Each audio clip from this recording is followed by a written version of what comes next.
అందరికీ నమస్కారం. నా పేరు చూకుల దుర్గాప్రసాద్ శాస్త్రి, బాపట్ల జిల్లా, బాపట్ల. ఆంధ్రప్రదేశ్ రాష్ట్రము ముఖ్యమంత్రి వర్యులు వైఎస్ జగన్మోహన్ రెడ్డి గారు సంక్రాంతి సంబరాల్లో భాగంగా వారి నివాసం వద్ద పక్కనే, వారి ఇంటి ఉన్న పక్కనే ఒక భారీ సెట్టింగులతో ఒక నమూనాను తయారు చేసుకొని, వెంకటేశ్వర స్వామి వారి యొక్క సంక్రాంతి సంబరాలు చేసుకోవాలని నమూనాను తయారు చేసుకొని భారీ ఖర్చులతో ఎన్నికల వేళ రాజకీయ సంక్రాంతి సంబరాలు ప్రారంభం చేశారు. దానికి మీకు ప్రధానంగా చూపిస్తున్నాను, చూడండి. ఇదిగోండి, తిరుమల తిరుపతి దేవస్థానం సెట్టింగ్ రూపంలో వేసుకున్న నమూనా. ఓకేనా? చూడండి, బాగా స్పష్టతగా చూడండి సార్. ఇదిగో మీకు క్లారిటీగా కనపడింది కదా. సరే, ఇంత కష్టపడి సెట్టింగులు చేసి లక్షల కోట్ల రూపాయలు ఖర్చు పెట్టి చేశారు కదా. ఏ రోజైనా తిరుమల తిరుపతి దేవస్థానానికి ధర్మపత్ని సమేతంగా వైఎస్ జగన్మోహన్ రెడ్డి గారు ఎప్పుడైనా వెళ్ళారా? ఎప్పుడూ కూడా వెళ్ళాల. నాకు తెలిసినంత వరకు ఈ 4 సంవత్సరాల 9 నెలల్లో ధర్మపత్ని సమేతంగా ఎప్పుడైనా గుడికి వెళ్ళారా? వెళ్ళలా. పోనీ ఇంత లక్షల ఖర్చు పెట్టి ఇంటి దగ్గర నమూనా చేసినప్పుడు కనీసం స్వామివారి యొక్క ప్రసాదాన్ని కూడా తీసుకోలేని పరిస్థితిలో ఉన్నారనంటే దానికి మరి ఏం చెప్పాలి?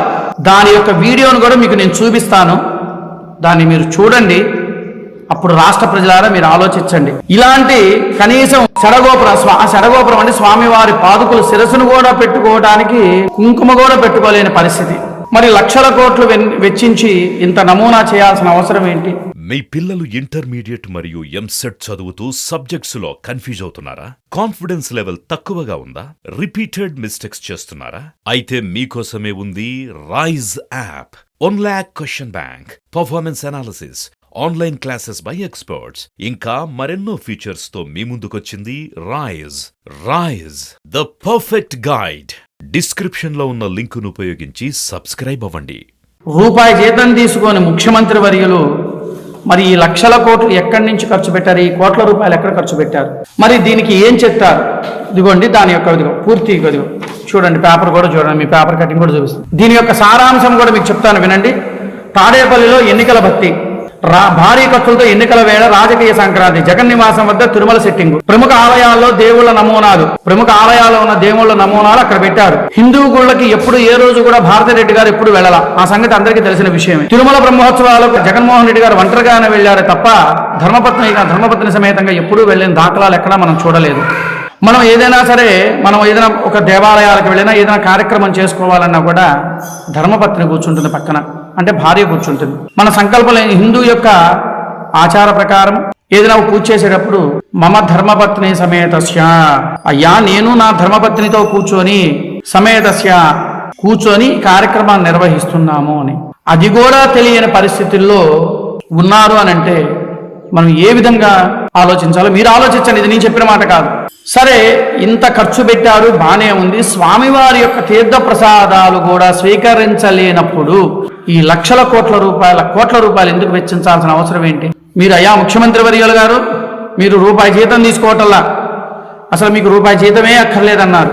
మరి రూపాయి జీతం తీసుకొని వారు మరి ఈ కోట్ల రూపాయలు పెట్టి ఎలా చేయగలిగారు? ఇది మీ సొంత ధనమా లేకపోతే ప్రజాధనమా? ఇది ప్రజాధనం దుర్వినియోగం కాదా? ప్రజాధనం అయితే ఇది దుర్వినియోగం కాదా? సంక్రాంతి సంబరాలు అనగా, సంబరము అనగా ఆనందదాయకము. అందరూ కలిసి చేసుకునే దాన్ని సంబరము అంటారు. నేను ఒక్కనే చేసుకుంటే అది సంబరం కాదు. రాష్ట్ర ప్రజలారా మీరు ఒక్కసారి మీరు ఆలోచించండి, నేను చెప్పింది అవునా కాదా? ఇంత కోట్ల రూపాయలు వెచ్చించి ఈ నమూనాని చేసుకొని చేయాల్సిన అవసరం ఏమిటి? ఇదిగో చూడండి బాగా.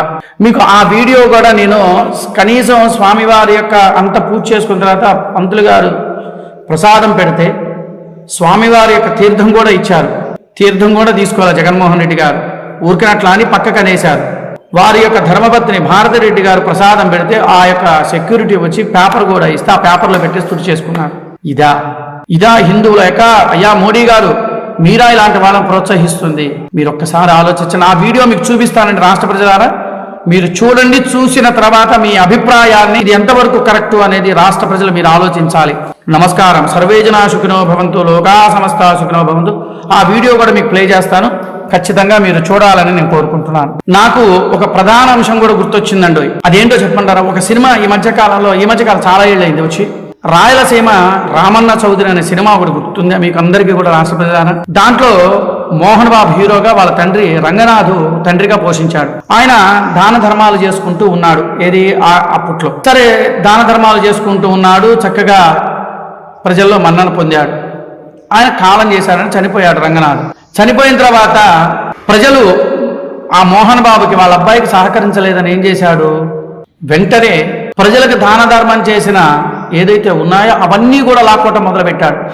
ఆ సినిమా చూడండి, ఆ సినిమా అందరికీ తెలిసిన విషయమే. ఇవాళ పరిస్థితి అదే విధంగా అయింది. ఇవాళ రాష్ట్ర ప్రజల దగ్గర నుంచి ఎంత ధనాన్ని లాగాలో అంతవరకు ధనాన్ని లాగేస్తూనే ఉన్నాడు. అవునా కాదా? ఎంప్లాయీస్ డబ్బులు కానీ, తర్వాత కార్మికుల డబ్బులు కానీ, లేదా పోలీసు వారి యొక్క వాళ్ళ డబ్బులు కానీ